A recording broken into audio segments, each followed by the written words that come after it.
بسم الله الرحمن الرحيم. ألف لام را تلك آيات الكتاب المبين. إنا أنزلناه قرآنا عربيا لعلكم تعقلون.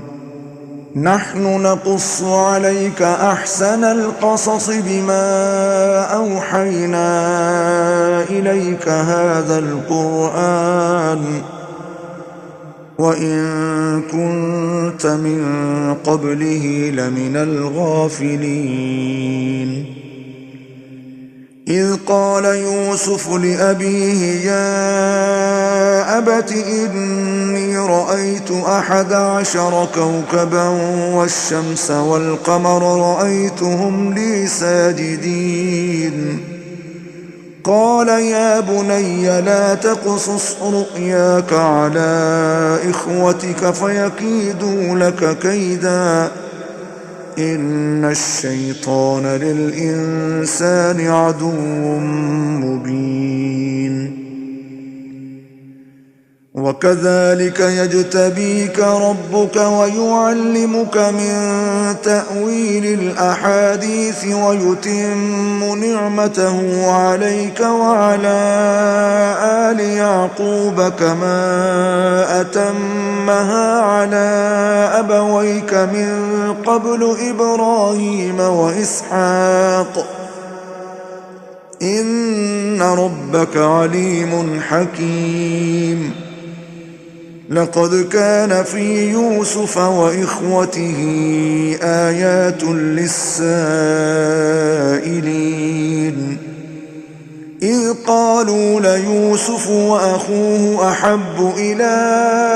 أبينا منا ونحن عصبة إن أبانا لفي ضلال مبين. اقتلوا يوسف أو اطرحوه أرضا يخل لكم وجه أبيكم وتكونوا من بعده قوما صالحين. قال قائل منهم لا تقتلوا يوسف وألقوه في غيابة الجب يلتقطه بعض السيارة إن كنتم فاعلين. قالوا يا أبانا ما لك لا تأمنا على يوسف وإنا له لناصحون. أرسله معنا غدا يرتع ويلعب وإنا له لحافظون. قال إني ليحزنني أن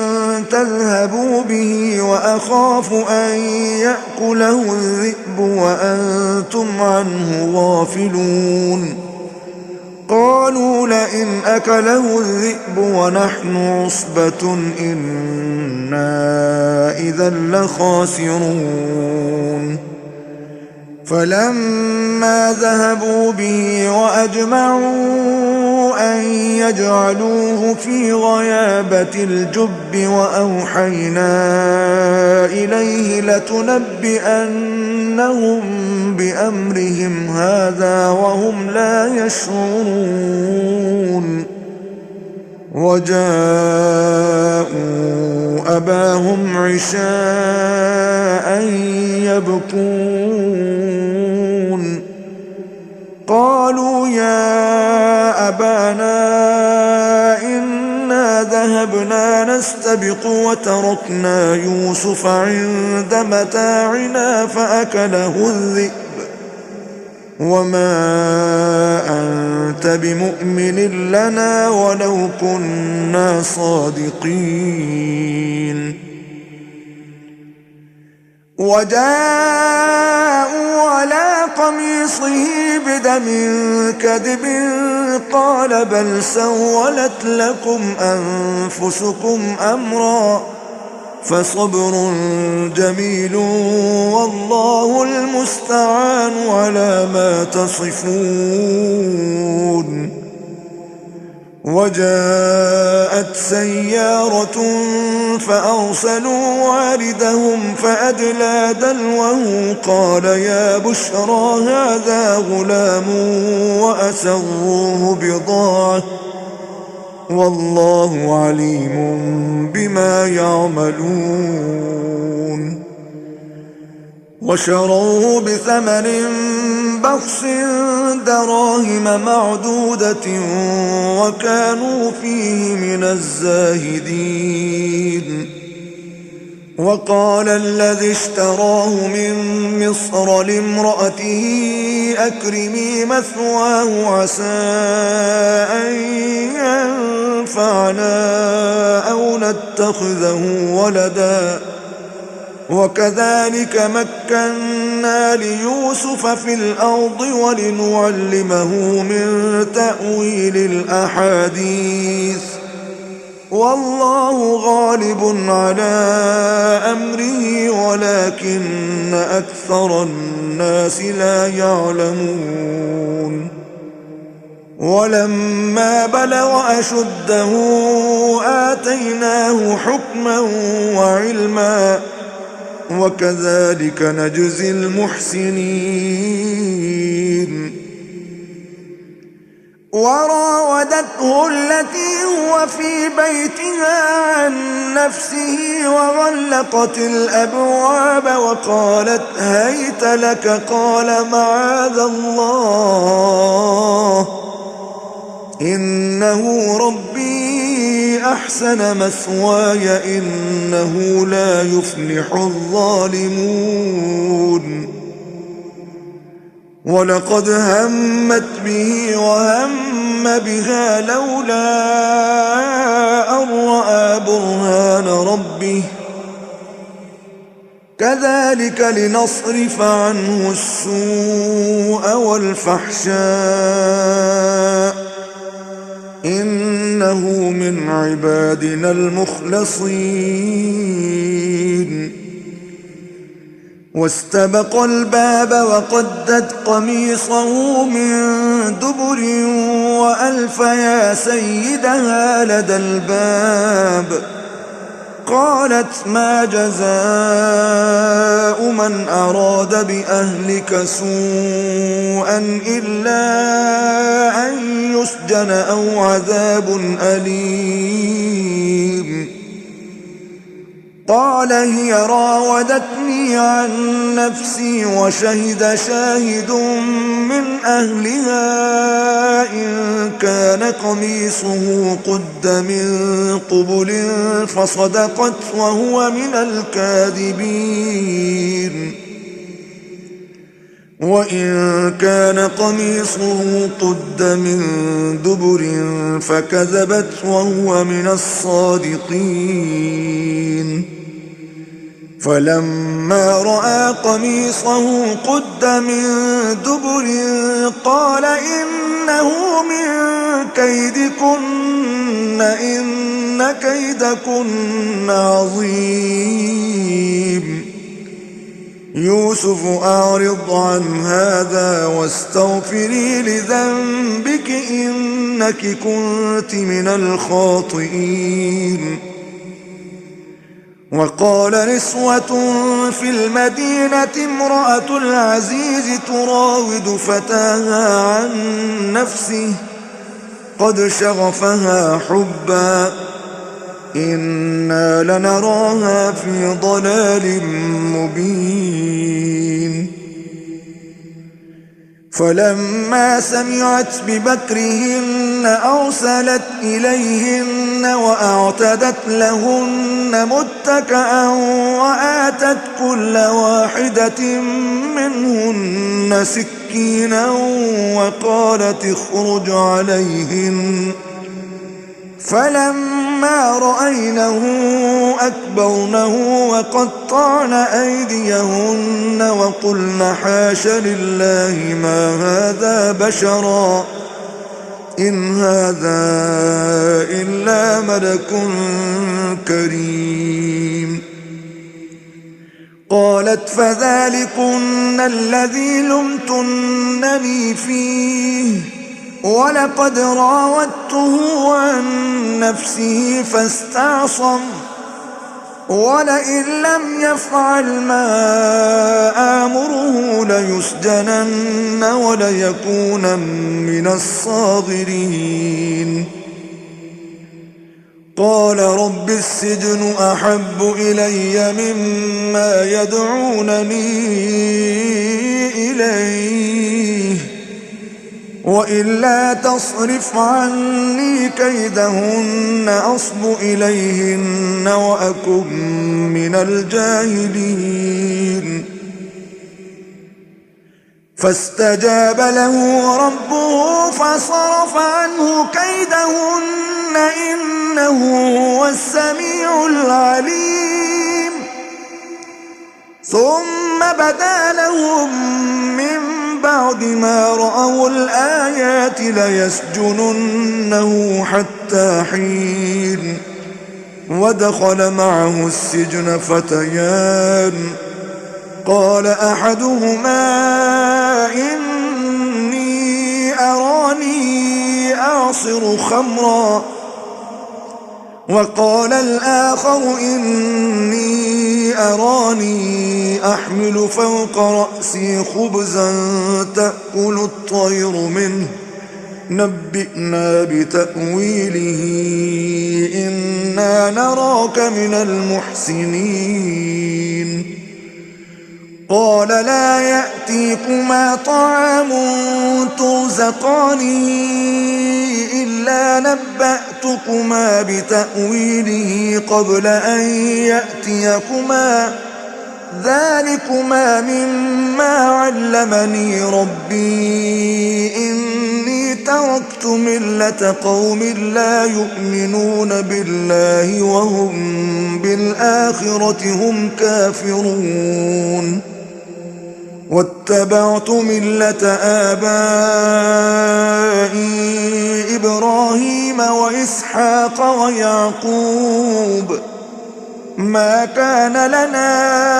أن نشرك بالله من شيء ذلك من فضل الله علينا وعلى الناس ولكن أكثر الناس لا يشكرون يا صاحبي السجن أأرباب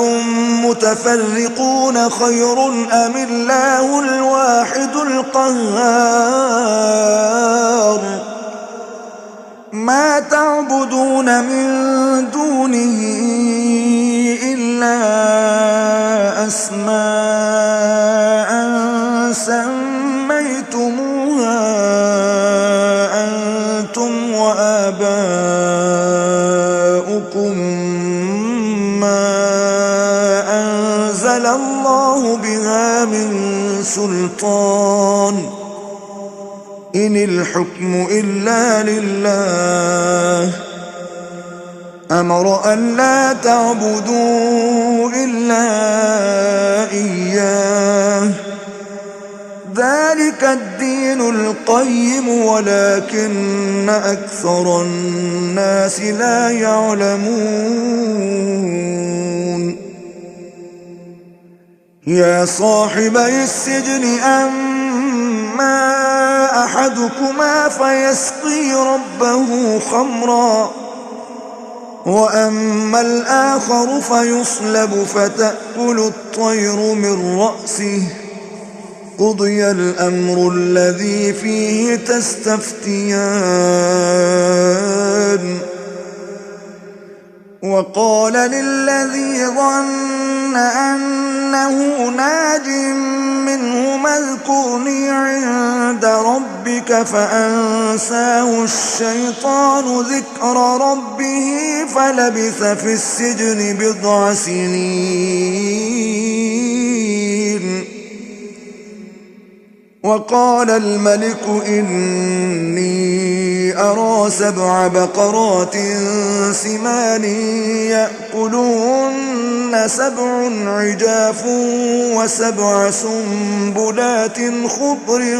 وأخر يابسات يا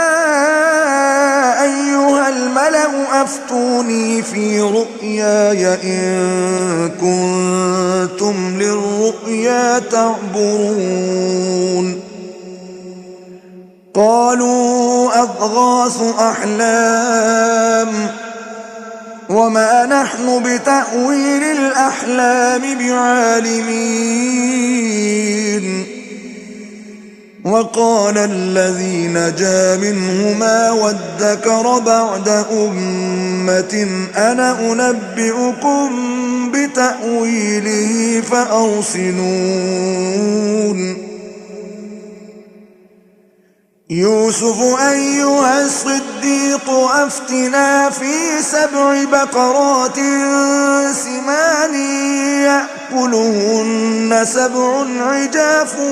و7 سنبلات خضر وأخر يابسات لعلي أرجع إلى الناس لعلهم يعلمون قال تزرعون 7 سنين دأبا فما حصدتم فذروه في سنبله إلا قليلا مما تأكلون ثم يأتي من بعد ذلك 7 شداد يأكلن ما قدمتم لهن إلا قليلا مما تحصنون ثم يأتي من بعد ذلك عام فيه يغاث الناس وفيه يعصرون وقال الملك ائتوني به فلما جاءه الرسول قال ارجع إلى ربك فاسأله ما بال النسوة اللاتي قطعن أيديهن إن ربي بكيدهن عليم قال ما خطبكن إذ راوتن يوسف عن نفسه قلنا حاش لله ما علمنا عليه من سوء قالت امرأة العزيز الآن حصحص الحق أنا راودته عن نفسه وإنه لمن الصادقين ذلك ليعلم أني لم أخنه بالغيب وأن الله لا يهدي كيد الخائنين وما أبرئ نفسي إن النفس لأمارة بالسوء إلا ما رحم ربي إن ربي غفور رحيم وقال الملك ائتوني به أستخلصه لنفسي فلما كلمه قال إنك اليوم لدينا مكين أمين قال اجعلني على خزائن الأرض إني حفيظ عليم وكذلك مكنا ليوسف في الأرض يتبوأ منها حيث يشاء نصيب برحمتنا من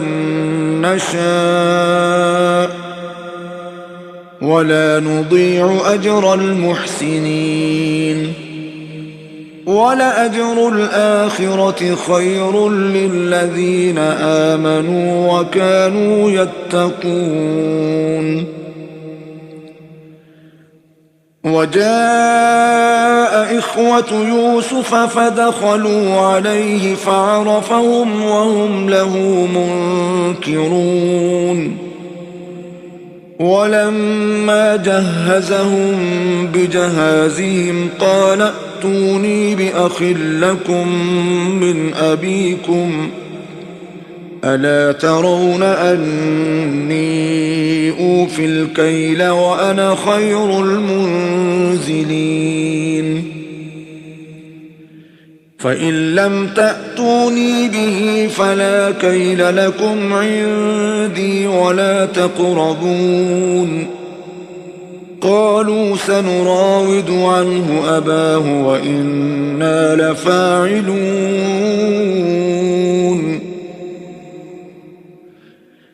وقال لفتيانه اجعلوا بضاعتهم في رحالهم لعلهم يعرفونها إذا انقلبوا إلى أهلهم لعلهم يرجعون فلما رجعوا إلى أبيهم قالوا يا أبانا منع منا الكيل فأرسل معنا أخانا نكتل وإنا له لحافظون قال هل آمنكم عليه إلا كما أمنتكم على أخيه من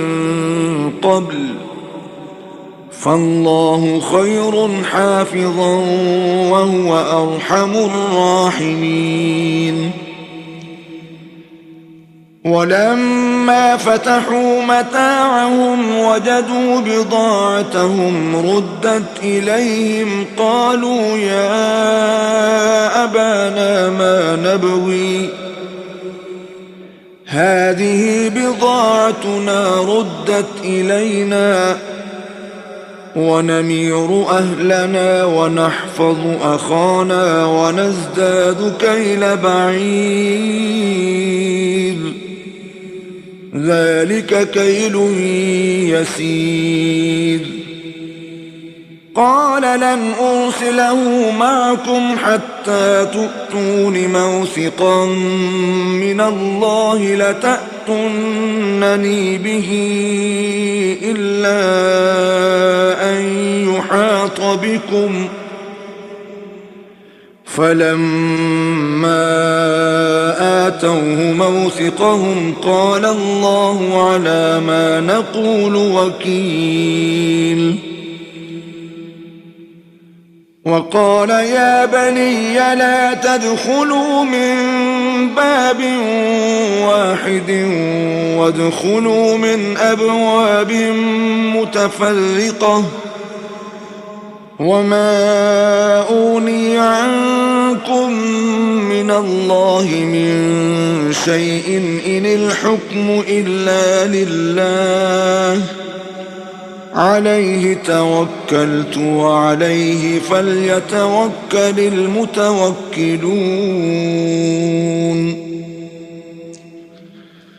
ولما دخلوا من حيث أمرهم أبوهم ما كان يغني عنهم من الله من شيء إلا حاجة في نفس يعقوب قضاها وإنه لذو علم لما علمناه ولكن أكثر الناس لا يعلمون ولما دخلوا على يوسف آوى إليه أخاه قال إني أنا أخوك فلا تبتئس بما كانوا يعملون فلما جهزهم بجهازهم جعل السقاية في رحل أخيه ثم أذن مؤذن أيتها العير إنكم لسارقون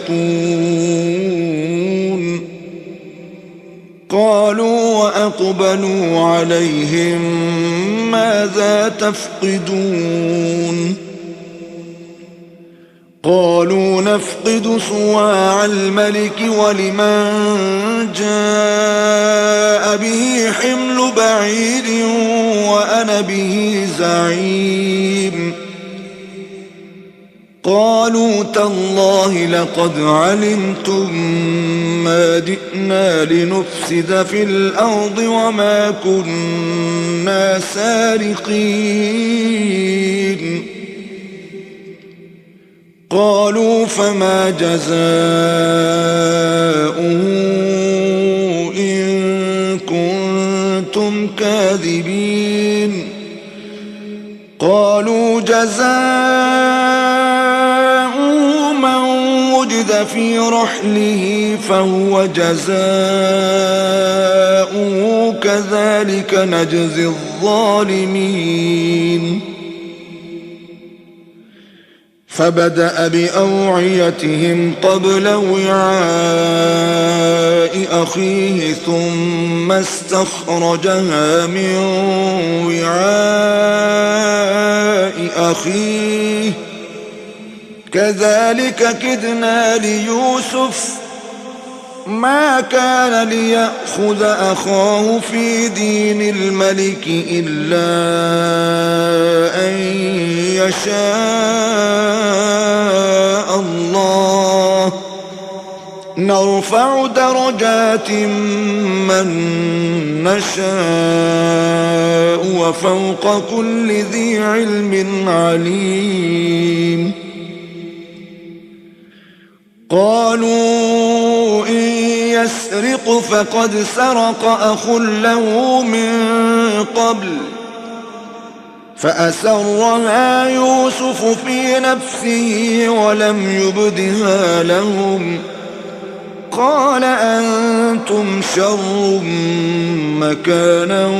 والله أعلم بما تصفون قالوا يا أيها العزيز إن له أبا شيخا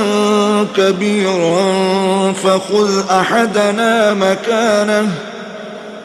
إنا نراك من المحسنين قال معاذ الله أن نأخذ إلا من وجدنا متاعنا عنده إنا إذا لظالمون فلما استيئسوا منه خلصوا نجيا قال كبيرهم ألم تعلموا أن أباكم قد أخذ عليكم موثقا من الله ومن قبل ما فرطتم في يوسف فلن أبرح الأرض حتى يأذن لي أبي أو يحكم الله لي وهو خير الحاكمين ارجعوا إلى أبيكم فقولوا يا أبانا إن ابنك سرق وما شهدنا إلا بما علمنا وما كنا للغيب حافظين واسأل القرية التي كنا فيها والعير التي أقبلنا فيها وإنا لصادقون قال بل سولت لكم أنفسكم أمرا فصبر جميل عسى الله أن يأتيني بهم جميعا إنه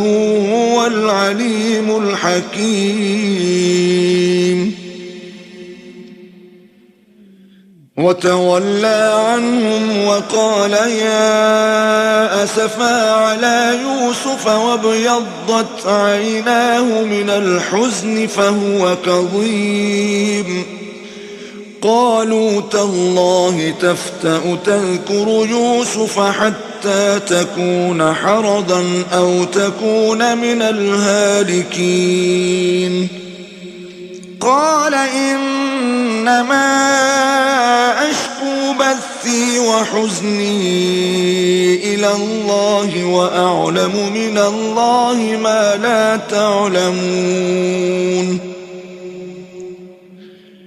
يا بني يذهبوا فتحسسوا من يوسف وأخيه ولا تيأسوا من روح الله إنه لا ييأس من روح الله إلا القوم الكافرون فلما دخلوا عليه قالوا يا أيها العزيز مسنا وأهلنا الضر وجئنا ببضاعة مزجاة فأوف لنا الكيل وتصدق علينا إن الله يجزي المتصدقين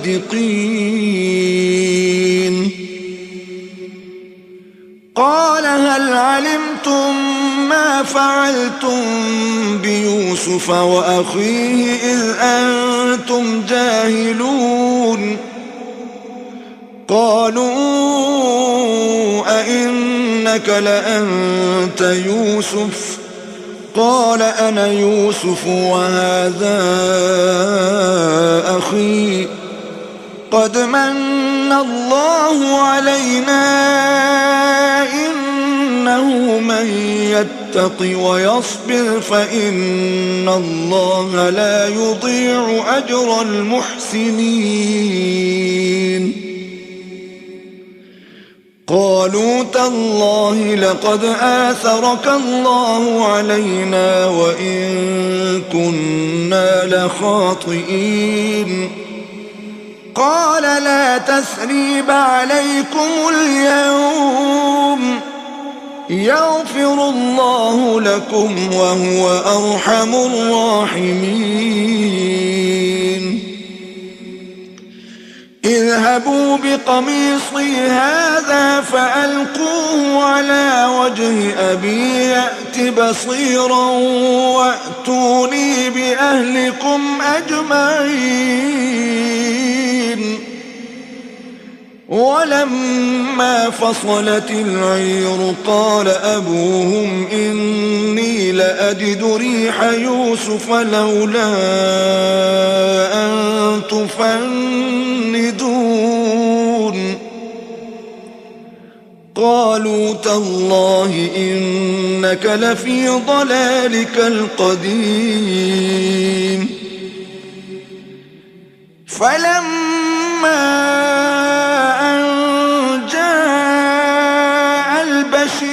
ألقاه على وجهه فارتد بصيرا قال ألم أقل لكم إني أعلم من الله ما لا تعلمون قالوا يا أبانا استغفر لنا ذنوبنا إنا كنا خاطئين قال سوف أستغفر لكم ربي إنه هو الغفور الرحيم فلما دخلوا على يوسف آوى إليه أبويه وقال ادخلوا مصر إن شاء الله آمنين. ورفع أبويه على العرش وخروا له سجدا وقال يا أبت هذا تأويل رؤياي من قبل قد جعلها ربي حقا وقد أحسن بي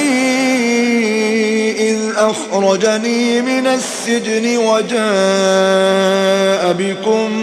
من البدو من بعد أن نزغ الشيطان بيني وبين إخوتي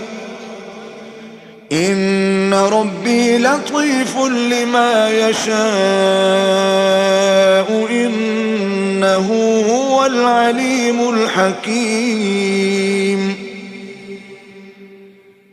رب قد آتيتني من الملك وعلمتني من تأويل الأحاديث فاطر السماوات والأرض أنت ولي في الدنيا والآخرة توفني مسلما وألحقني بالصالحين. ذلك من أنباء الغيب نوحيه إليك وما كنت لديهم إذ أجمعوا أمرهم وهم يمكرون وما أكثر الناس ولو حرصت بمؤمنين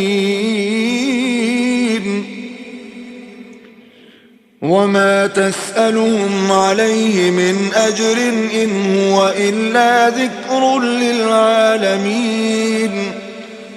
وكأي من آية في السماوات والأرض يمرون عليها وهم عنها معرضون وما يؤمن أكثرهم بالله إلا وهم مشركون. أفأمنوا أن تأتيهم غاشية من عذاب الله أو تأتيهم الساعة بغتة وهم لا يشعرون. قل هذه سبيلي أدعو إلى الله على بصيرة أنا ومن اتبعني وسبحان الله وما أنا من المشركين. وما أرسلنا من قبلك إلا رجالا نوحي إليهم من أهل القرى أفلم يسيروا في الأرض فينظروا كيف كان عاقبة الذين من قبلهم ولدار الآخرة خير للذين اتقوا أفلا تعقلون. حتى إذا استيأس الرسل وظنوا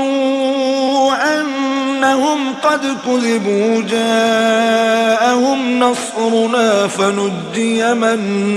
نشاء ولا يرد بأسنا عن القوم المجرمين. لقد كان في قصصهم عبرة لأولي الألباب ما كان حديثا يفترى ولكن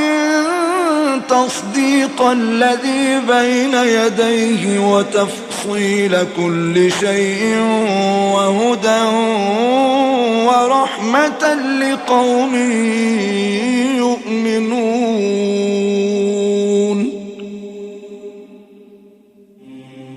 صدق الله العظيم.